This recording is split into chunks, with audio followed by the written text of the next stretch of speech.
Bismillahirrahmanirrahim. Alhamdulillahirabbil alamin wa bihi nasta'in ala umuri dunya waddin. Wa sallallahu ala sayyidina Muhammadin asyrafil mursalin wa ala alihi wa ashabihi ajma'in. Subhanaka la ilma lana illa ma 'allamtana innaka antal alimul hakim. Rabbi shrah li sadri wa yassir li amri wahlul 'uqdatam min lisani yafqahu qawli. Rabbi yassir wa la tu'assir rabbi tammim bil khair. Ya Fattahu ya Fattah ya Alimu ya Alim. Wa bika nasta'in amma ba'd. Assalamualaikum warahmatullahi taala wabarakatuh. Alhamdulillah ibu ayah yang dirahmati Allah, syukur pada Allah. Hari ini adalah hari Ahad bersamaan 10 hari bulan September 2023. Kelas ganti daripada hari Jumaat hari itu saya tak dapat buat kelas. Semalam ada masalah line tak kuat di tempat saya kuliah semalam. Jadi malam ni saya dah ada di Bukit Beruntung lah, dekat office saya. Jadi line sini kuat alhamdulillah. Kita sambung pengajian kita Tadabbur surah Al-Kahfi. Pada malam ini kita mula daripada ayat yang ke-6 insya-Allah. Waalaikumsalam warahmatullahi wabarakatuh. Ibu Siti Jimarah, Ibu Rosni, Kak Cina dan yang lain-lain ya. Alhamdulillah. Jadi ibu ayah yang dirahmati Allah Subhanahu wa taala. Okey. Firman Allah Subhanahu wa taala daripada surah Al-Kahfi ayat yang ke-6. A'udzu billahi minasyaitonir rajim. Maaf, ayat ke-5. Daripada ayat 5 ya. A'udzu billahi minasyaitonir rajim.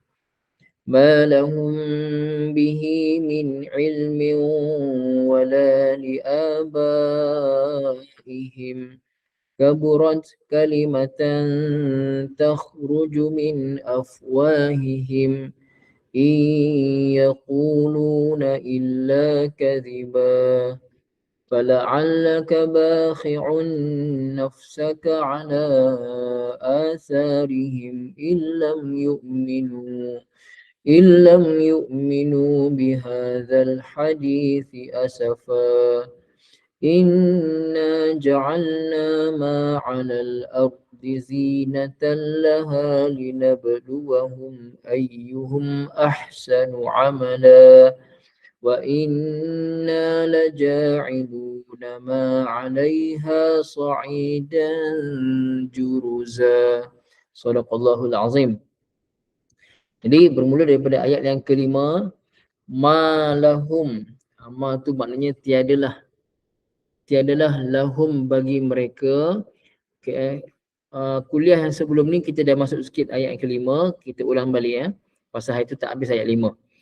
Ma lahum tiadalah bagi mereka. Siapa mereka ni? Iaitu mereka yang mendakwa Allah Ta'ala itu ada anak. Mereka yang mendakwa Allah Ta'ala itu ada anak. Ma lahum tiadalah bagi mereka bihi dengannya, dengan dakwaan mereka yang Allah Ta'ala itu ada anak, min ilmin daripada sebarang ilmu. Mereka tak ada apa-apa pengetahuan pun, mereka tak kenal siapa Allah Ta'ala, lalu mereka kata Allah Ta'ala itu ada anak. Yang Bani Israel kata, Yahudi kata Nabi Uzair anak Allah. Orang-orang Nasrani kata Nabi Isa anak Allah. Dan kafir Quraisy kata para malaikat itu anak perempuan Allah. Mereka semua mendakwa tanpa ada ilmu. Bukan mereka saja, wala liabaihim, dan tidak juga kepada nenek moyang mereka. Mereka hanya ikut nenek moyang mereka yang kata Allah Ta'ala ada anak. Mereka ikut-ikut saja. Mereka tak ada ilmu. Nenek moyang mereka pun tak ada ilmu. Maksudnya tiadalah bagi mereka dan tiada bagi nenek moyang mereka ilmun sabitun bihadzal qaul, sebarang ilmu yang sabit, ilmu yang sabitlah, ilmu yang pasti mengenai dakwaan mereka. yang mereka sendiri ada-adakan sebenarnya. Apa dakwaan mereka itu? Tafsir kata wahwa ittikhazul waladi lillahi awil walid. Yang mereka dakwa Allah Ta'ala ini ada anak ataupun yalah Allah Ta'ala ini ada anak. Mereka mengisbatkan anak pada Allah Ta'ala. Kenapa? Timbulnya dakwaan begini kerana ia timbul daripada kejahilan yang melampau. Dan mereka hanya mengikut sahaja ajaran nenek moyang mereka dan mereka mengikut tipu daya syaitan.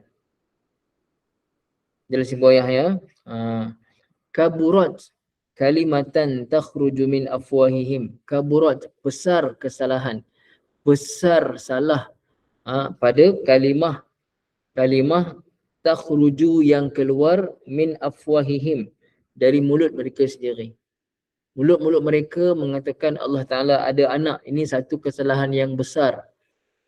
Besar tak besarnya kesalahan itu sehinggakan ayat yang keempat Allah Ta'ala ulang sebut yunzira, kalimah yunzira. Ayat kedua dah sebut dah qayyiman liyunzira ba'san syadidan. Ulama bagi tahu ayat kedua surah Kahfi yang kita dah belajar sebelum ni. Ayat kedua surah Kahfi ni memberitahu Allah Al-Quran ini jadi amaran umum, secara umum kepada semua yang tidak beriman pada Allah. Tetapi khusus pada mereka dah tak beriman pada Allah. Kata pula Allah Ta'ala ada anak, dosa mereka ni dosa yang sangat besar. Allah Ta'ala tak terima dosa yang macam ni, dosa syirik pada Allah Ta'ala, dan kata Allah Ta'ala ada anak. Lalu ayat yang keempat datang warning yang kedua, kalimah yunzira juga. Okey. Jadi ibu ayah, kaburat kalimatan, besar kesalahan kalimah yang keluar daripada mulut-mulut mereka. Ay azumat tilkal kalimatul lati yantiquna biha. Besar dosa kalimah yang mereka cakap itu. Wa yukhrijunaha min afwahihim.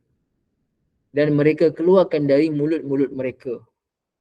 Mereka melampau-lampau, mereka sombong cakap perkara tersebut.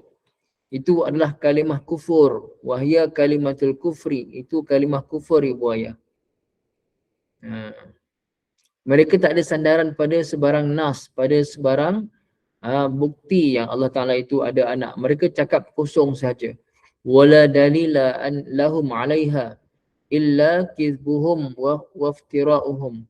Mereka tak ada dalil pun, mereka tak mampu keluarkan dalil nak kata Allah Ta'ala itu ada anak, melainkan yang ada hanyalah mereka punya pengada-adaan. Betul ke bahasa saya ni? Pengada-adaan. Rekaan mereka saja. Rekaan mereka saja. Mereka mendakwa, mereka dakwaan. Ya? Mereka pertama tu mereka dakwaan. Mengada-adakan dakwaan Allah Ta'ala itu ada anak. Oleh kerana itu ibu ayah Allah Ta'ala kata di hujung ayat yaquluna illa kadhiba. Ibu ayah ni ada faedah sikit. Kita dengar betul-betul ya ibu ayah ya. Kalau ibu ayah jumpa, saya tulis sekejap ya, saya tulis sekejap. Supaya ibu ayah nampak. Kita buka sekejap, kita buka Word. Sekejap ya. Supaya semua dapat tengok dan kita dapat inilah. Sekejap saya buka sekejap ya.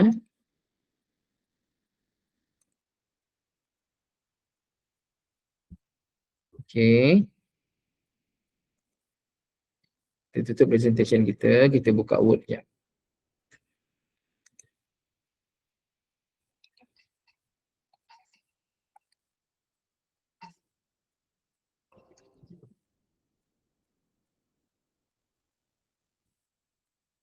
Okey, sekejap ya. Jadi, kalau ibu ayah jumpa dalam Al-Quran, jumpa kalimah, contohnya kalimah la, kalimah la, ataupun ibu ayah jumpa kalimah ma, contohnya ma, ataupun ibu ayah jumpa kalimah in. Ini penting kita tahu, in, ataupun ibu ayah jumpa kalimah hal. Hal. Okey. La ataupun ma, in ataupun hal. Kemudian selepas itu, selepas dalam beberapa kalimah jumpa pula illa. Okey, illa. Lepas tu ada kalimah seterusnya. Okey. Nampak semua ya? Jadi ibu ayah, kalau ibu ayah jumpa dalam Quran ada la ataupun ma ataupun in ataupun hal, selang 1-2 kalimah lebih kurang jumpa pula illa, maka kesemua la, ma, in dan juga hal itu akan memberi makna nafi. Terjemahnya akan terjemah nafi. Tidak ke, tiada ke, lebih kurang itulah ya. Okey. Kita akan tengok sekarang kejap lagi. Jadi boleh nampak yaquluna illa kadhibah. Ada in, kemudian ada kalimah yaquluna, selang lepas itu kalimah illa. Cuba tengok terjemah masing-masing. Apa terjemah in? Boleh kongsikan terjemahnya ibu ayah? Tuliskan terjemahnya. Apa terjemah dalam Quran terjemah ibu ayah sekarang? Kalimah in kat situ. Mesti terjemahnya akan terjemah nafi. Haji Haidir tidak. Haji Haidir punya tidak. Yang lain? Ibu ayah yang lain apa terjemah in kat situ? Dia mesti akan terjemah nafi. Kerana selang 1-2 kalimah kita jumpa illa. Di sini selang 1 kalimah jumpa illa. Ibu ayah jika cuba Ibu Azizah boleh tak tolong bacakan terjemah Ibu Azizah? Boleh tak tolong bacakan? Kalau boleh lah. Kita nak tahu kenapa terjemah jika. Ibu Siti Marah tidaklah. Okey, apa Ibu Azizah? Nanti ayat 5 ya. Sebenarnya mereka sekali-kali tidak mempunyai sebarang pengetahuan.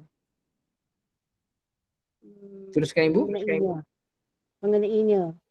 Begitu juga datuk nenek mereka. Besar sungguh perkataan syirik yang keluar dari mulut mereka. Tidaklah.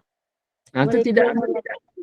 Dalam tu dia tulis jika. Jika dan tidaklah. Dua-dua dia tulis. Oh ya, okey. Dia tulis dua-dua. Okey, baik. Okey, jadi satu kecuali dusta. Okey, terima kasih Ibu. Okey. Jadi Ibu ayah yang dirahmati Allah. Ibu Azizah boleh mute ya. Baik. Okey, ibu ayah yang dirahmati Allah Subhanahu Wa Taala, nampak tak? Asalnya in tu asalnya jika. Insya-Allah, jika Allah Taala berkehendak. Tapi di sini in terjemahnya terjemah nafi kerana ada illa selang 1 kalimah. Maka jika ibu Aizah punya terjemah jika, lepas tu ada terjemah tidak juga kan. Jadi ibu ayah terjemah yang lebih tepat adalah terjemah nafi. Tidaklah ke, tidak ke ya. Jadi di sini in terjemahnya tidaklah yaquluna, mereka semua kata illa kecuali kaziba, dusta semata-mata. Maksudnya mereka kata Allah Ta'ala ada anak, itu hanyalah satu dakwaan yang dusta semata-mata. Jadi syukurlah pada Allah Ta'ala, kita tak pernah terlintas pun di hati kita semua Allah Ta'ala itu ada anak ataupun Allah Ta'ala itu adalah anak kepada siapa-siapa. Alhamdulillah ya. Ay ma yaquluna illa qawlan mujarrada kadhibin wa zurin la haqiqata lahu aslan. Apa mereka kata itu adalah kata-kata dusta semata-mata, kata-kata yang tak ada hakikatnya. Yang kita kata la ilaha illallah, tak ada Tuhan melainkan hanya Allah Ta'ala. Kan? Mereka kata Allah Ta'ala pun Tuhan dan Allah Ta'ala ada anak pula. Anak itu pun Tuhan juga. Wal'ayazubillah. Ibu ayah yang dirahmati Allah, kemudian ayat yang ke-6 Allah Ta'ala pujuk Nabi SAW. Allah Ta'ala pujuk Nabi kerana Nabi sedih sangat ibu ayah. Macam saya ada kata dalam kuliah sirah sebelum ni, Nabi SAW takkan seronok kalau sehari berlalu tanpa dakwah. Baginda dalam hati baginda sentiasa memikirkan bagaimana semua umat baginda ini beriman pada Allah dan mati dalam keadaan beriman pada Allah Ta'ala, bukan mensyirikkan Allah Ta'ala. Jadi Nabi sangat-sangat risau. Nabi sangat risau kalau ada satu nyawa yang mati tanpa beriman pada Allah. Hingga kan ibu ayah, Nabi sedih sangat kerana orang-orang kafir Quraisy bukan sahaja menolak dakwah Nabi, bahkan lebih daripada itu mereka memperolok-olokkan pula dakwah Nabi SAW. Nabi sedih sangat kerana Nabi takut mereka mati dalam keadaan tak beriman pada Allah Ta'ala. Lalu ayat yang ke-6 ni, Allah Ta'ala tegur Nabi dan memujuk Nabi SAW. Fa la'allaka, la'allaka ibu ayah, fa tu maka la'allaka, asalnya la'alla ni terjemahnya mudah-mudahan. Asal la'alla ni, la'allakum tattaqun, mudah-mudahan kamu semua bertakwa. Biasanya la'alla terjemah mudah-mudahan ataupun semoga, dipanggil untuk taraji. Bahasa Arab kalau kita belajar untuk taraji, mudah-mudahan, semoga, ya. Tapi di sini buah ya, la'alla dalam ayat ni, la'alla memberi makna nahi, larang. Maksudnya jangan kamu binasakan dirimu. Itu maksud dia. Kerana Nabi sedih sangat, bila dah sedih sangat, Nabi boleh sakit, Nabi boleh binasakan diri Nabi, asbab kebinasaan diri Nabi. Maka Allah tegur Nabi.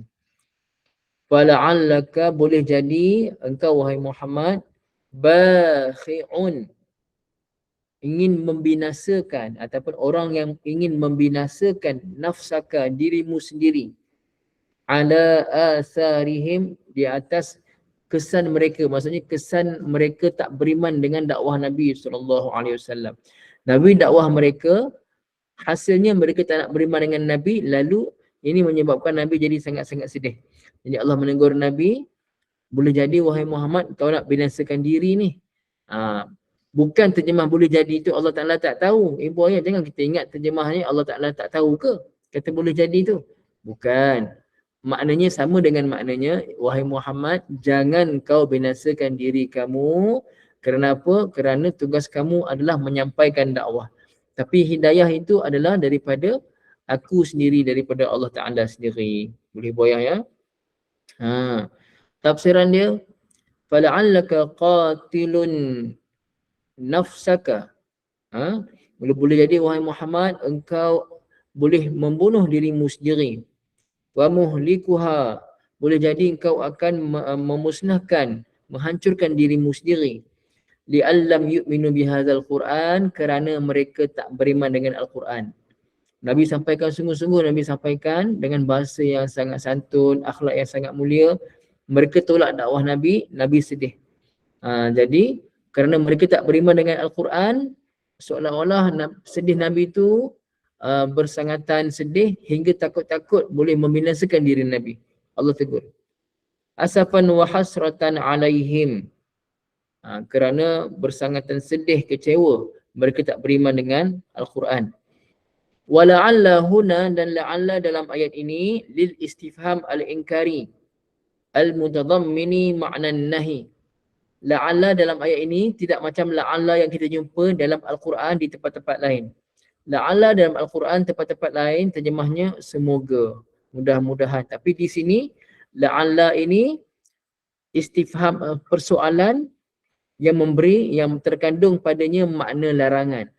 Jadi pasal tu tadi saya kata, boleh jadi engkau wahai Muhammad ingin membinasakan diri engkau sendiri. Itu macam persoalan. Tapi bukan persoalan itu yang dimasukkan. Yang dimasukkan adalah larangan. Maksudnya, wahai Muhammad, jangan kau binasakan diri engkau sendiri. Macam tu. Aila tahlik nafsaka asafan li'adami imanihim.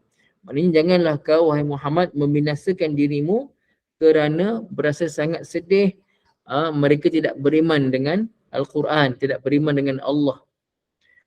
Wala taqtulha ghadaban wa jaz'an wa hazanan alaihim. Jangan sampai kerana engkau marah mereka, engkau berasa marah lah, kecewa lah mereka tak beriman, berasa sedih mereka tak beriman hingga membinasakan diri kamu. Bal ablighhum risalatallah. Bahkan wahai Muhammad, tugas kau adalah sampaikan saja risalah Allah. Faman ihtada falinafsih. Barang siapa yang dengar dakwah kau dan dia inginkan hidayah, dia nakkan petunjuk daripada Allah, maka petunjuk itu baik untuk diri dia. Wa man dhalla fa inna ma yadhillu 'alaiha. Siapa yang pilih untuk tidak beriman pada Allah, siapa pilih untuk terus dalam kesesatan, pilih untuk terus untuk mensyirikkan Allah, sedangkan mereka tahu hakikatnya Allah Taala sahaja Tuhan yang sebenar, tetapi mereka terus ikut ajaran nenek moyang mereka yang tak mau beriman, ya, yang tak mau mengesakan Allah, yang anggap berhala pun sebagai Tuhan di sekeliling Kaabah itu. Apa ni? Fa inna ma yadhillu 'alaiha. Kalau dia pilih sesat, maka kesesatan itu akan jadi bencana ke atas dia nanti di dunia dan juga di akhirat. Jadi boleh tugas kita adalah menyampaikan sahaja, menyampaikan risalah Allah Ta'ala. Jadi Nabi dah tak ada. Nabi dah tak ada, maksudnya di alam dunia ni Rasulullah SAW dah tak ada. Panggil dia telah berpindah ke alam barzakh. Jadi ibu ayah yang dirahmati Allah, siapa yang sambung tugas Nabi untuk ajak manusia pada Allah, itulah tanggungjawab kita sebagai umat Nabi SAW. Kalau orang-orang yang Allah Ta'ala amanahkan dengan ilmu, dia kena sampaikan dakwah dengan ilmu, dengan hujah, dengan dalil. Kalau orang awam, sampaikan dakwah dengan cara mengikut apa yang akhlak yang Nabi SAW tunjukkan. Kita nak cakap dalil, kita tak pandai nak keluarkan dalil, tak apa, tak ada masalah. Dakwah dengan akhlak kita, ibu ayah, insya-Allah ya. Kita kena fikir macam mana semua umat manusia dapat selamat daripada neraka Allah Subhanahu wa taala, insya-Allah. Wal asar jam'u asrin ay ala asri tawallihim wa i'radihim anka. Kalimah asar, ala asarihim. Okey. Jadi asar tu maksudnya jejak, kesan berpalingnya mereka daripada dakwah. Mereka berpaling dari dakwah, kesan daripada itu boleh menyebabkan Nabi jadi sedih. Maka ibu ayah, larangan Allah Ta'ala jangan bersedih kerana hakikatnya yang bagi hidayah adalah Allah Subhanahu wa Ta'ala. InsyaAllah boleh ibu ayah semua. Okey. Jadi untuk malam ni kita baca 2 ayat sajalah. 2 ayat saja dalam buku sebelah dah. 2 ayat saja, iaitu daripada ayat yang ke-5 dan juga ayat yang ke-6. Boleh setakat itu ibu ayah semua, insya-Allah? Boleh? Boleh dapat salin tak semua? Dapat salin poin terutama yang saya bagi ni. Yang saya bagi la, ma, in, hal, selepas tu ada illa. Dapat salin ibu ayah ya? Okay, alhamdulillah ibu ayah. Jadi kalau ibu ayah yang dengar sekarang dengan live, tahniah. Ibu ayah yang akan dengar secara rakaman pun alhamdulillah. Cuma saya minta ibu ayah catat poin-poin penting.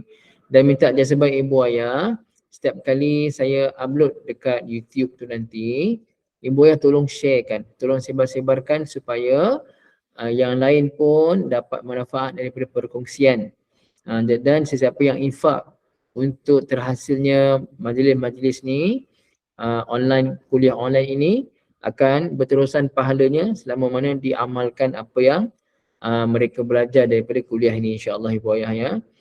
Okay, setakat itu saja. Aqulu qawli hadza wa astaghfirullahal azim li wa lakum. Bismillahirrahmanirrahim. Alhamdulillahirabbil alamin. Wassalatu wassalamu ala sayyidina Muhammadin wa ala alihi wa sahbihi ajma'in. Rabbana zalamna anfusana wa illam taghfir lana wa tarhamna lanakunanna minal khasirin.